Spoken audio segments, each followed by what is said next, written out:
The library is open and I can't wait to spy on some book lives. My fellow nosies, let's see how messy this one gets. As promised, this one is book 2 in the Atlanta Demon series. Technically it's book 2 and 3, Defying the Rules by Unique, and Juice and Koya, the wedding special. But the third book is a special, so it's actually not classed as a third book.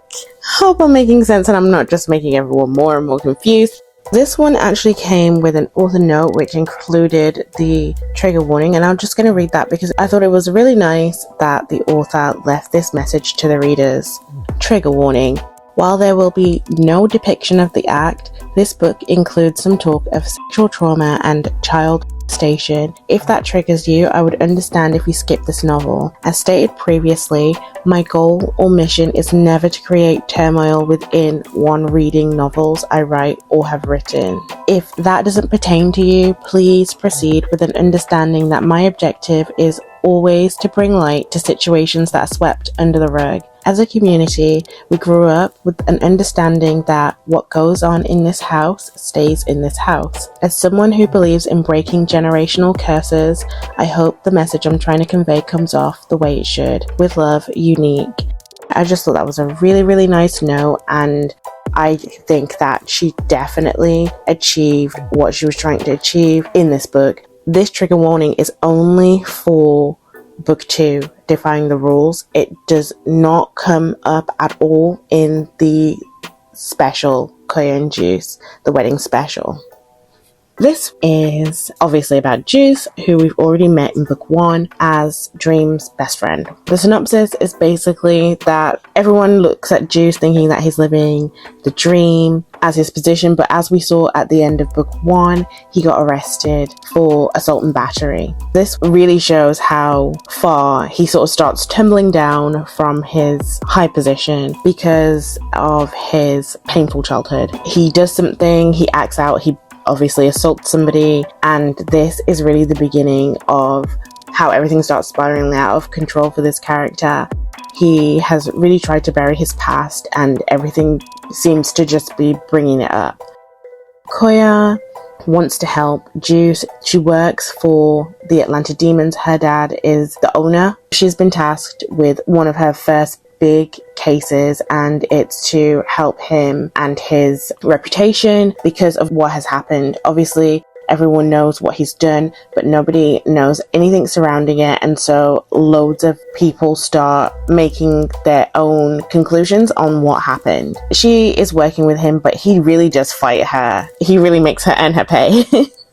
They are professional, but this is a romance channel, so we know that there's going to be romance involved with this couple. They really have to decide what is their priority going to be. With the special, of course, this is a wedding special. That one is a little bit different, so I'll go over what that one was about as well, since I'm doing it as like a double whammy. So in the wedding special, Juice is hiding a secret from Koya, and he feels like telling her could put them in a bad situation in terms of their relationship because of the decisions that he's making. When Koya eventually finds out what the secret is, she has to consider what it is that she's going to do, because she feels as if he didn't include her at all. He's just thinking about himself and not about her or what his decisions are going to put her through. It's a special, so I'm sure you would have already expected it to be a lot shorter than a full book.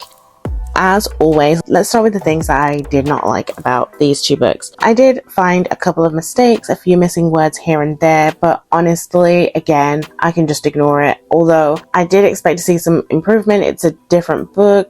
Get your editor to get onto it a little bit more so that we can see improvements. But again, it wasn't too big of a deal. Koya has the same nickname for Juice that Dream does, and I found that to be a little bit off-putting. Obviously, in real life, some people have a nickname that everybody calls them, but I just thought it would be nicer if she called him something different to what everybody else does. And then we didn't really hear anything about how Dream and Drew were going in their relationship, although they're present in this book, because they only got a happily for now in theirs, I kind of wanted a little bit more. I know that they were not the focus, obviously, but I just felt like we needed a little bit more because we need to see the conclusion. We need something. However, because this is a series and Unique is currently still releasing books, like book 3, the official book 3 is not currently out yet, or at least I haven't been able to find it. So there's still time for us to get some more information about Drew and Dream, and it will probably be in a different book. Maybe they'll get their own special down the line. Only the author knows what they're going to be doing.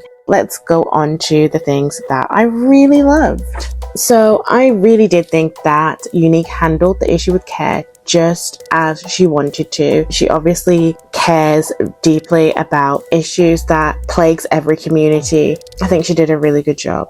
Everything didn't end neat and perfect in terms of the obstacles faced by the couple, which I appreciated. And this was something that I didn't like in book 1, that I mentioned, that I felt like everything just sort of got handled so easily, where I felt like some things needed a little bit of a marinade. In book 1, we saw Juice as a fixer. We saw someone that was there for others, and here we got to see that sometimes the people who look the most put together are screaming in pain on the inside, and I thought that was a really important part of his character that we as readers need to see, we as people need to see. Defying the rules. This one ends in a cliffhanger that tells us that the next couple, which is Masai and Dollar or Creed, we're gonna have something so juicy coming for us, and you just have this feeling of anticipation for a juicy story, because at the end of this book, Masai is approached by another woman in the bathroom, and she doesn't say too much, but she just asks, "Are you the wife of Dollar?" And of course, you just know what it's going to be gearing up for.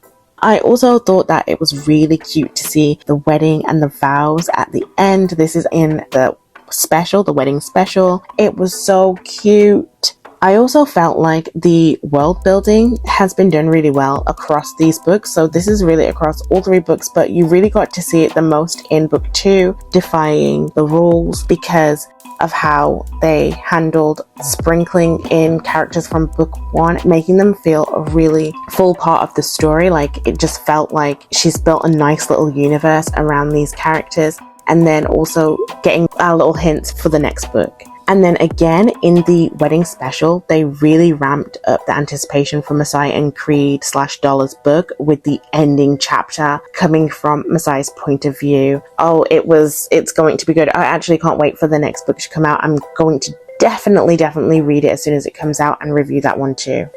So for the rating, this one is a solid 4. They're both solid 4s. Really good books. I really enjoyed them, actually, and I'm going to be doing something for the first time ever, and this is going to be a heat rating. This is going to be like how spicy the scenes were, not how many scenes. So for both books, I have given it a 3.5. The first book, Defying the Rules, I would actually give a 3, but that's to be expected, and I actually like that one has a lower rating than the second book, which is all the way, like, for both of them it's a 3.5. That's because you see the progression, like, as they're getting to know each other, as they're developing their relationship. It's a lower spice level, and then in the special it was so much hotter, and I think that's obviously because they know each other more now. They're actually in love. I thought that it was actually smart to do it like that. Whether it was intentional or not, I think that it hit the mark.